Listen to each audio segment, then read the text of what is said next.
நீ எப்பொழுதுதான் பொறுப்பாக நடந்து கொள்ளப் போகிறாய்? இல்லை அத்திம்பேர், மடத்தில் இருந்தால்தான் பொறுப்பு வருமா? அப்படி இல்லையடா. ஆச்சாரியரின் பார்வை உன்மேல் பட்டாலே போதும். அவருடைய கடாட்சம் அப்படி. என்னுடைய இன்றைய நிலைக்கு காரணமே அவருடைய அருள்தான். ஓ, பார்வைக்கு அப்படி ஒரு விசேஷம் உண்டா? ஏன் இல்லாமல்? உனக்கொன்று தெரியுமா? மீனானது தன் பார்வையாலேயே தான் ஈன்ற முட்டைகளை பொறித்து மீன் குஞ்சுகளை வெளிக்கொண்டு வருமாம். அப்படி ஆச்சாரியர்களுக்கு 3 விதமான சிறப்புகள் உண்டு. சிலருக்கு தன் பார்வை கடாட்சத்தாலேயே உயர்வை அளிப்பார். அதற்கு மத்ஸ்ய தீட்சை என்று பெயர். மற்றொன்று, ஆமை தன் முட்டைகளை சமுத்திரக்கரையில் ஈன்று மூடிவிட்டு மீண்டும் சமுத்திரத்திற்கு சென்று விடுமாம்.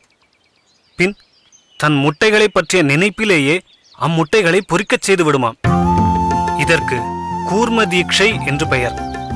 அப்படி நாம் எங்கே இருந்தாலும் ஆச்சாரியர் நம்மை பற்றி நினைத்தாலே போதும், நாம் உயர்ந்த நிலையை அடைவோம். 3வது, ஆச்சாரியர் தன் சீடர்களை தன் அருகிலேயே வைத்து கோழி அடை காப்பது போல் காத்து ரட்சிப்பது. இப்படிப்பட்ட 3ஐயும் அடியேன் பெற்றிருப்பது அடியேன் செய்த பெரும் பாக்கியம். ஆஹா, அற்புதம் அத்திம்பேர்.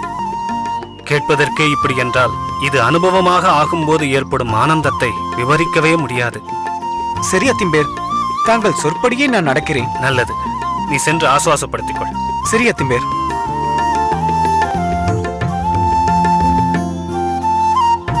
அடடே, அடியேன். அடியேன் நமஸ்காரம். வாருங்கள் வாருங்கள், உள்ளே வாருங்கள். வாருங்கள் மேகவல்லி, சுவாமி. வாருங்கள் வாருங்கள். வாருங்கள் வாருங்கள். விஜயாமன்னி நலமாக இருக்கிறாளா? நலமாக இருக்கிறாள். மேகவல்லி, இவர்கள் அருந்துவதற்கு மோர் கொண்டு வா. சரி சுவாமி. அமருங்கள்.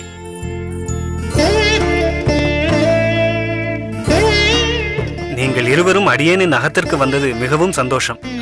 என்ன திடீர் விஜயம்? ஆச்சாரியர். ஆச்சாரியர்? ஆச்சாரியருக்கு என்ன? ஆச்சாரியருக்கு 2 நாட்களாக உடல்நிலை சரியில்லை.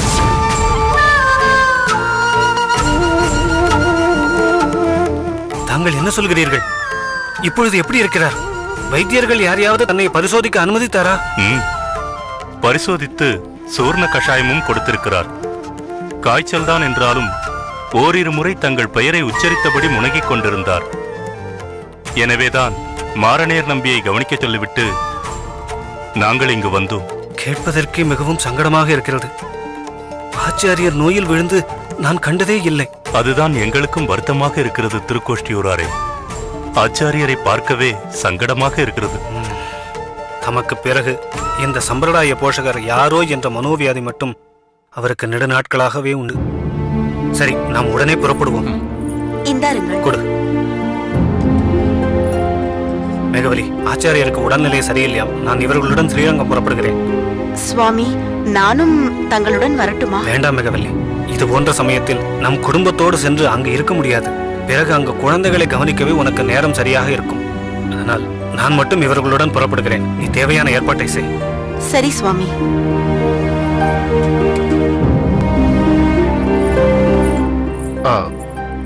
நம்பிகளே, தற்போது உங்களால் வர இயலுமா? தங்களுக்கு வேறு ஏதாவது முக்கியமான பணிகள் இருக்க போகிறது? ஆச்சாரியரை கவனிப்பதை விட வேற என்ன முக்கியமான பணி இருக்க போகிறது? அடியேன் உடனே வருகிறேன். சற்று பொறுங்கள், இதோ வந்து விடுகிறேன்.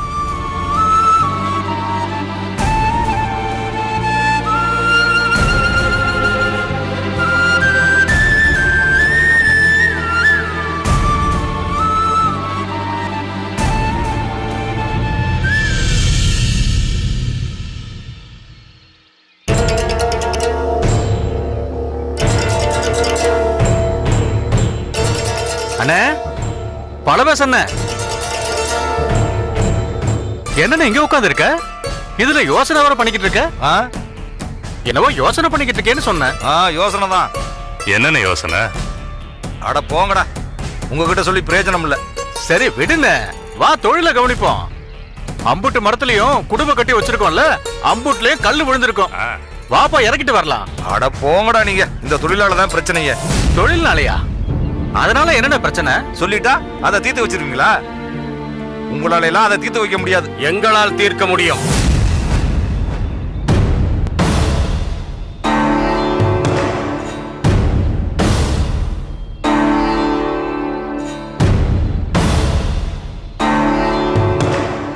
கும்பிடுற தலைவரே. வாங்க தலைவரே, என்ன இவ்வளவு தூரம் வந்திருக்கீங்க? எப்படி இருக்கிறாய் பலவேசம்? நல்லா இருக்க தலைவரே. ஏன் தலைவரே, ஒரு வார்த்தை சொல்லி அனுப்பியிருந்தீங்கன்னா நானே பார்க்க ஓடி வந்திருப்பனே. நீங்க ஏன் கடந்து அல்லாடிக்கிட்டு இருக்கீங்க? ஆமா, சாமி யாரு? ராமானுஜனை தெரியுமா? யார் சாமி? ராமானுஜன் தமிழ் பாசுர வகுப்பிற்கு உங்கள் இடத்தில் சிலர் குடிசை அமைக்க வந்து அவர்களையெல்லாம் விரட்டி அடித்தீர்களே, அவர்களில் ஒருவன்தான் ராமானுஜன். அவனுடைய தந்தை தான் இவர். அப்படியா? ஏன்டா என் பிள்ளைய வரணும்னு என்கிட்ட சண்டை போட வந்திருக்காரா? ஏய் பலவேசம், என்ன பேசுகிறாய்? எங்கே என்ன பேச வேண்டும் என்று தெரியாது உனக்கு? இவரை பார்த்தால் அப்படியா தெரிகிறது? மன்னிக்கணும் தலைவரே, தப்பு தான். டேய், நீங்க போங்கடா, நான் அப்புறமா வரேன். சரிண்ணா, நாங்க வரோம் சாமி. ம். சரி, போகட்டும். ஊர் தலைவனாக அல்ல, சாமானியனாக கேட்கிறேன். எதற்காக நல்ல காரியம் செய்ய வந்தவர்களை விரட்டி அடித்தீர்கள்? நல்ல காரியமா? அது அவங்களுக்கு நல்ல காரியம், எனக்கு அது கெட்ட காரியம். என் தொழில சுத்தமா பாதிச்சிருமே சாமி. சுயநலம் தான். ஏன் சுயநலத்துக்காகத்தான் நான் அவங்கள விரட்டினேன். எல்லாரையும் அது என்னது இந்த பாத்திரத்தை கத்துக்க வச்சு அவங்க எல்லாரையும் நல்லவங்களை மாத்திட்டாங்கன்னா அப்புறம் ஏன் கள்ளு வியாபாரம் என்ன ஆகுறது? அப்படியானால் ஒழுக்கமற்றவர்கள் தான் கல் குடிப்பார்கள் இல்லையா? ஆமா தலைவரே, இதுல என்ன சந்தேகம்? ஒழுக்கம் இல்லாதவர்களை உருவாக்கி கொண்டிருப்பதில் உனக்கு வருத்தமே இல்லையா? வருத்தப்பட்டா எனக்கு வியாபாரம் ஆக வேண்டாமா? ஏன் பிள்ளை குட்டிகளை நான் காப்பாற்ற வேண்டாமா? இங்க பாருங்க தலைவரே, அதுவே இப்ப எனக்கு பிரச்சனை ஆயிடுச்சு. என்ன பிரச்சனை? இங்க பாருங்க சாமி, எங்க பார்ட்னர் காலத்துல இருந்தே கல் இறக்கி வியாபாரம் செஞ்சு பொழைச்சுக்கிட்டு தான் இருக்கிறோம். அவன் குடிச்சு குடல் வந்து செத்துட்டான்னு எங்களையும் திட்டிக்கிட்டு தான் இருக்கிறாங்க. ஆனா எனக்கு என் குடும்பம் முக்கியம், அதுலயும் என் புள்ள எனக்கு ரொம்ப முக்கியம். ஆனா அவன் இன்னைக்கு சோத்துல கை வைக்க மாட்டேன்ட்டான். பாவம் செஞ்சு சம்பாதிச்சு அதுல அவனுக்கு சோறு போடுறானா, அந்த சாப்பாட்டையே தொட மாட்டேன்றான். எவ்வளவு மனசு கஷ்டமா இருக்கு தெரியுமா தலைவரே? பைத்தியக்காரா, எதற்காக நீ மனம் கஷ்டப்பட வேண்டும்? மாறாக நீ பெருமைப்பட வேண்டும். நீ இறக்கும் கல்லை உன் பிள்ளை குடிக்கிறானா? ஐயோ சாமி, அவன் தொடவே மாட்டான். அவனுக்கு இந்த கெட்ட பழக்கம்லாம் இல்ல. மற்றவர்களின் மகன்கள் எல்லாம் இந்த கெட்ட பழக்கத்திற்கு அடிமையாகி துன்பப்பட வேண்டும். உன் மகன் மட்டும் நலமாக இருக்க வேண்டும் இல்லையா? ஏன் சாமி, எங்கேயாவது பெத்த அப்ப புள்ள குடிகாரன் ஆகணும்னு நினைப்பானா சொல்லுங்க? நான் என்ன செய்வேன் சாமி? எனக்கு வேற எந்த தொழிலும் தெரியாது. குத்தகைக்கு எடுத்த மரத்துக்கெல்லாம் குத்தகை பணம் கட்டணும்ல. நண்பரே, நான் சற்று உங்களுடன் பேசலாமா? பேசுங்க சாமி, தாராளமா பேசுங்க. இதுக்கு போய் என்ன நண்பரேன்னு கூப்பிட்டு இருக்கீங்க? நீங்க எவ்வளவு உசரத்துல இருக்கீங்க, நாங்க கீழ்மட்டத்துல இருக்கோம். அப்படியெல்லாம் நினைக்க வேண்டாம். நாம் இருவருமே மனிதர்கள்தான். உனக்கு தெரியுமோ தெரியாதோ, அந்த பெருமாளின் பார்வையில் நாம் எல்லோருமே ஒன்றுதான். நன்றாக கேட்டுக்கொள் பலவேசம். சொல்லுங்கய்யா. பனைமரம் கள்ளுக்கு மட்டும்தான் பயன்படுகிறது என்று நீ நினைத்துக் கொண்டிருக்கிறாய். நீ இறக்கும் பதநீர் புளித்த பின்தான் கள்ளாகி மற்றவர்களை தள்ளாட வைக்கிறது. அதை பதநீராகவே பயன்படுத்தினால் உடலுக்கு உறுதியை கொடுக்கிறது. பனை நுங்கு உடலுக்கு குளிர்ச்சியை தருகிறது. பனை ஓலையில் விசிறி செய்யலாம். பனைமரம் குடிசைகளுக்கு உத்தரமாகவும் பயன்படுகிறது. முக்கியமான ஒன்று, கள் கொடுக்கும் பனைமரம்தான் கல்வி கற்க ஓலைச் சுவடையையும் தருகிறது. ஆக இத்தனை பயன்களை கொடுக்கும் பனையை நீ குத்தகைக்கு எடுத்திருப்பதனால் பயம் வேண்டாம். இந்த வியாபாரத்தை விடுத்து நான் சொன்னவற்றை வியாபாரம் செய்தால் வருமானம் சற்று குறையலாமே தவிர சமுதாயம் உன்னை வாழ்த்தும். நீயும் பெருமையாக வாழலாம். அதை விட்டுவிட்டு வருமானம்தான் முக்கியம் என்று தொடர்ந்து இந்த தவறை நீ செய்வாயே, ஆனால் நம் வருங்கால இளைஞர் சமுதாயத்தை சீரழித்து விட்டாய் என்ற சாபம் உன்னை வந்து சேரும். சாபங்களுக்கு அதிர்வுகள் உண்டு. கண்ணுக்கு தெரியாத அந்த அதிர்வுகள் நிச்சயம் உன்னை பாதிக்கும், உன் மகனையும் பாதிக்கும். நீ முற்பிறவியில் செய்த புண்ணியம் உன் மகன் நல்ல சிந்தனையிலிருந்து உன்னை மாற்ற முயற்சிக்கிறான். தயவு செய்து நீ செய்யும் பாவத் தொழிலை இன்றோடு விட்டுவிட. பலவேசம், நாங்கள் சொல்லுவதை சொல்லிவிட்டோம். மாறுவதும் மாறாததும் இனி உன் கையில்தான் உள்ளது. நீ எடுக்கப் போகும் முடிவில்தான் நம் ஊரின் எதிர்காலமே இருக்கிறது. அந்த இறைவன்தான் சோமயாஜியின் மூலமாக உனக்கு புத்திமதி கூறுகிறார். இந்த வாய்ப்பை பயன்படுத்திக் கொள். வாருங்கள், நாம் போகலாம்.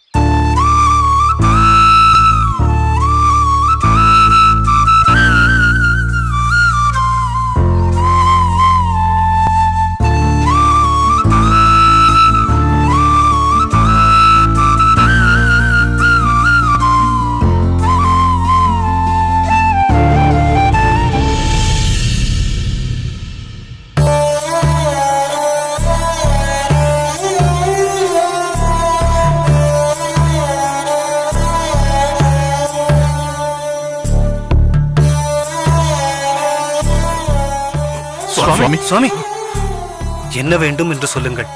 தங்களுக்கு எதையும் செய்ய நாங்கள் சித்தமாக இருக்கிறோம்.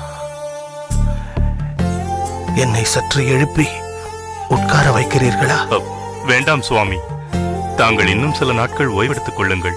உட்காருவது பற்றி பிறகு யோசிக்கலாம். இல்லை, உட்கார்ந்தால் சற்று ஆசுவாசமாக இருக்கும். உட்கார வையுங்கள். சரி. சுவாமி, மெதுவாக மெதுவாக மெதுவாக மெதுவாக.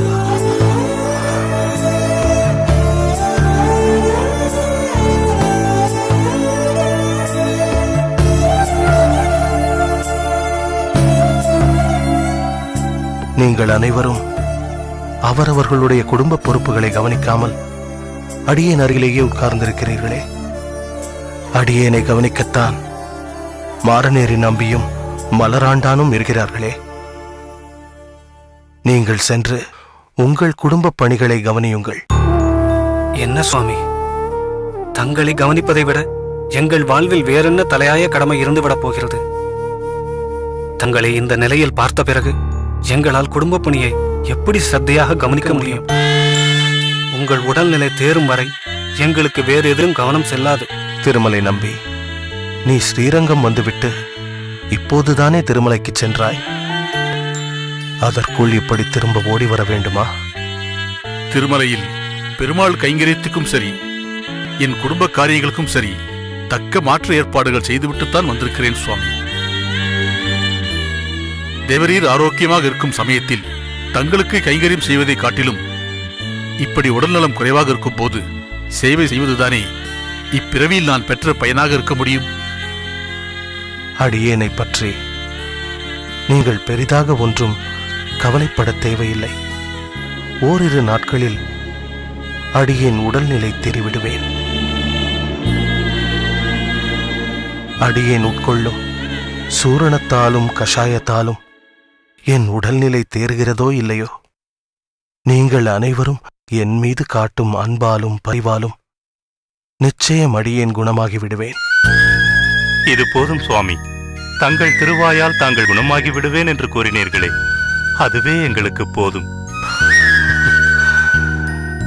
தெய்வவாரி, நீ இங்கு வந்து விட்டால் கோவில் பணியை யார் கவனிப்பார்கள்?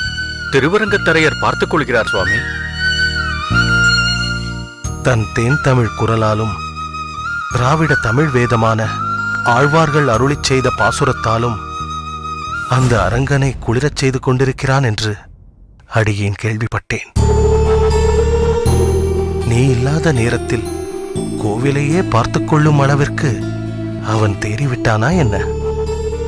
அடியேனே அதை நேரில் என் கண்களால் கண்டேன் சுவாமி.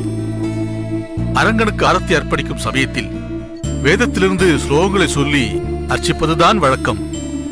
ஆனால் நம் திருவரங்கத்து அரையரோ தமிழ் பாசுரங்களை அற்புதமாக பாடி அதை முகபாவத்தோடு அர்ச்சிக்கும் போது எனக்கே மெய் சிலிர்த்து விட்டது. அரங்கநாதனை நெறிலேயே தரிசிக்கும் ஒரு உணர்வு ஏற்படுகிறது. திருமலை நம்பி, அரங்கனின் விக்கிரகத்திற்கும் அவருக்கும் எந்த வேறுபாடும் இல்லை. அது பார்ப்பவர்களின் கண்ணோட்டத்தை பொறுத்தது. நாம் தரிசிப்பது சாக்ஷாத் அந்த அரங்கனையே என்ற பாவத்தில் அவரை பார்த்தால் நிச்சயம் நம் கண்களுக்கு அவர் காட்சி கொடுப்பார். சுவாமி, தங்களுக்கு இருக்கும் கடாட்சமும் ஞானமும் எங்களுக்கு இல்லை. தங்கள் துணையின்றி நிச்சயம் அந்த பெருமாளை எங்களால் தரிசிக்க முடியாது. பௌதீகம் எனும் சம்சாரத்தில் விழுந்து தத்தளித்துக் கொண்டிருப்பவர்கள் நாங்கள் மட்டுமல்ல. இந்த பௌதீக உலகத்தில் பிறந்தவர்கள் அனைவருமே சம்சார பந்தத்தில் விழுந்து தவிக்கிறார்கள். அவர்கள் அனைவரையும் தாங்கள்தான் கைகொடுத்து தூக்கி காப்பாற்ற வேண்டும். இல்லை பெரிய நம்பி, அதற்கு தகுதி உடையவன் நான் அல்ல.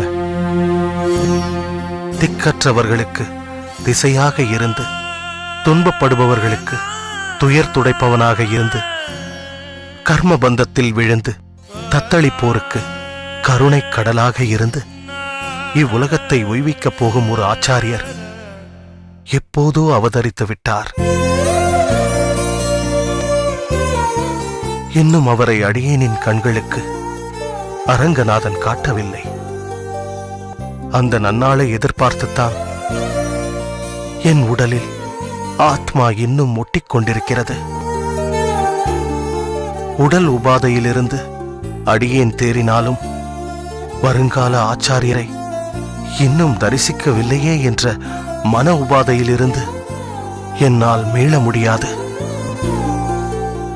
என் பாட்டனார் நாதமுனிகள் கனவு, என் குருநாதர் மணக்கால் நம்பிகள் எனக்கிட்ட கட்டளை, இன்று அர்ச்சா விக்கிரகமாக என்னோடு வாழ்ந்து கொண்டிருக்கும் ஆச்சாரியனை மெய் ஸ்வரூபமாக என்று இந்த அடியேன் தரிசிப்பேனோ அன்றுதான் பூர்த்தியாகும். சுவாமி, வருந்த வேண்டாம். நிச்சயம் உங்கள் ஆசை கூடிய விரைவில் பூர்த்தியாகும். அதை பற்றியெல்லாம் நினைத்து தயவு செய்து தங்களை வருத்திக் கொள்ள வேண்டாம். திருமலை நம்பி, உன் மருமான் ராமானுஜன் எப்படி இருக்கிறான்? சம்பிரதாயத்தில் மிகவும் ஈடுபாடு கொண்டவனாக இருக்கிறான் என்று பலர் சொல்ல அடியேன் கேள்விப்பட்டேன். திருவள்ளிக்கேணியில் வீற்றிருக்கும் பார்த்தசாரதி பெருமாளின் அனுகிரகத்தாலும் தேவரீரின் ஆசீர்வாதத்தாலும் பிறந்த பிள்ளையல்லவா அவன். சத் விஷயங்களில் அவனுக்கு எப்படி நாட்டமில்லாமல் போகும்? ஆன்மீக ஞானத்தோடு சமுதாய விழிப்புணர்வும் அவனிடம் நிறைய இருக்கிறது. உயர்ந்தவர் தாழ்ந்தவர் என்ற பாகுபாடின்றி அனைவரையும் ஆன்மீக ஞானத்தால் மேலே உயர்த்த வேண்டும் என்ற உயர்ந்த எண்ணமும் அவனிடம் இருக்கிறது. கருணையின் முழு உருவமாக திகழ்கிறான் ராமானுஜன். ஆஹா, இதை கேட்பதற்கே மிகவும் இனிமையாக இருக்கிறது. ராமானுஜனை போன்றவர்கள் நம் சம்பிரதாயத்தில் இருந்தால் கூடிய விரைவில் அடித்தட்டு மக்களையும் அது சென்றடைந்து அனைவரையும் ஆன்மீக ஆனந்தத்தை அடையச் செய்யலாம். வருங்கால சமுதாயம் ராமானுஜனை போன்றவர்கள் கையில்தான் இருக்கிறது. அதனால் ராமானுஜனுக்கு தேவையான அனைத்து சம்பிரதாய விஷயங்களையும் நீ சொல்லிக் கொடுத்து உன்னைப் போலவே அவனையும் நம் சம்பிரதாயத்திற்காக ஆக்க வேண்டும். ராமானுஜனை போன்ற அறிவாளிகளை பௌதீகவாதிகள் மொய்த்துக்கொண்டு அவன் மூலம் பொருள் ஈட்டி முன்னுக்கு வரவேண்டும் என்று அவர்கள் நினைப்பார்கள். நீதான் வெகு ஜாக்கிரதையாக இருந்து கூடிய விரைவில் நம் சம்பிரதாயத்தின் விஷயத்தில் அவனை ஈடுபடும்படி செய்ய வேண்டும். நீ ஸ்ரீபெரும்புதூர் சென்றதும் இது விஷயமாக உன் தங்கையிடமும் மாப்பிள்ளையிடமும் பேசு. சம்பிரதாயம் வளர்வதில் அவர்களுக்கு மட்டும் ஆசை இருக்காதா என்ன? நிச்சயம் பேசுகிறேன் சுவாமி. தாங்கள் சற்று நேரம் படுத்து ஓய்வெடுத்துக் கொள்ளுங்கள். நாம் பிறகு பேசலாம். சரி.